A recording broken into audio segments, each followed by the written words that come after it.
Friends, ఎలా ఉన్నారు? బాగున్నారు కదా? మా ఇంటికైతే చుట్టాలు వచ్చారండి. ఈరోజు నైట్ వచ్చారు. ఏం చేయాలో అర్థం కావట్లేదు. ఏం చేయాలబ్బా?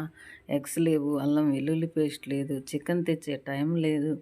టైం అయితే 9 అయిపోయింది. పిల్లలతో వచ్చారు. ఏం చేయాలని ఆలోచిస్తే ఒక ఐడియా వచ్చింది. అదేంటి అంటే, ఎప్పుడు పులిహార అట్లా మనం చేసుకుంటాం, ఫ్రైడ్ రైస్ చేసుకుంటాం, అలా కాకుండా ఈరోజు మనం స్పెషల్గా జీరా రైస్ చేసుకుందాం అనే థాట్ వచ్చిందండి.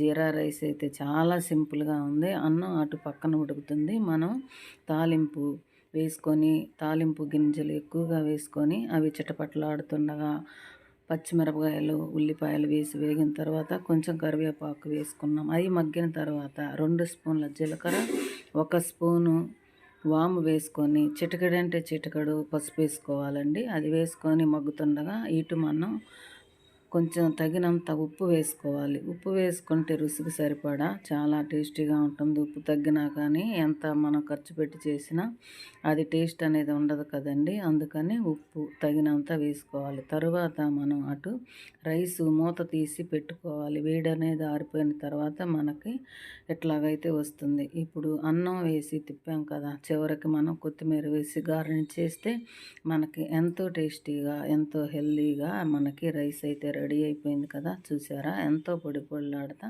మనకి హెల్తీగా జీరా రైస్ అయితే రెడీ అయిపోయింది. 9-10 టైంలో కూడా ఎవరైనా తిన్నా ఏది ఇబ్బంది లేకుండా ఉంటుంది. చిన్నపిల్లలైనా, పెద్దవాళ్ళైనా, పేషెంట్లైనా మనం జీరా వాము కలుపుతున్నాం కాబట్టి ఎలాంటి ఆరోగ్య సమస్య అయితే ఉండదు.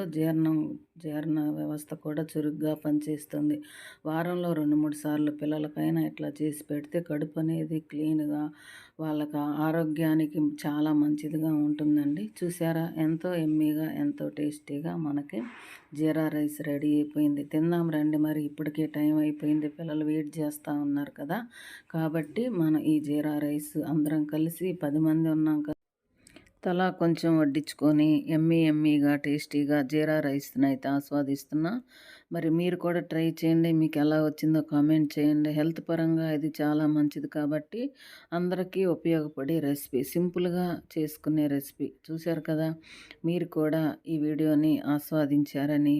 ఈ వీడియో మీకు నచ్చింది కదా, వెళ్ళే ముందు చిన్న లైక్ ఇస్తారు కదండి. ప్లీజ్ లైక్, షేర్, సబ్స్క్రైబ్ అండి. మరిన్ని వీడియోల కోసం ఛానల్ని సబ్స్క్రైబ్ చేసుకోండి.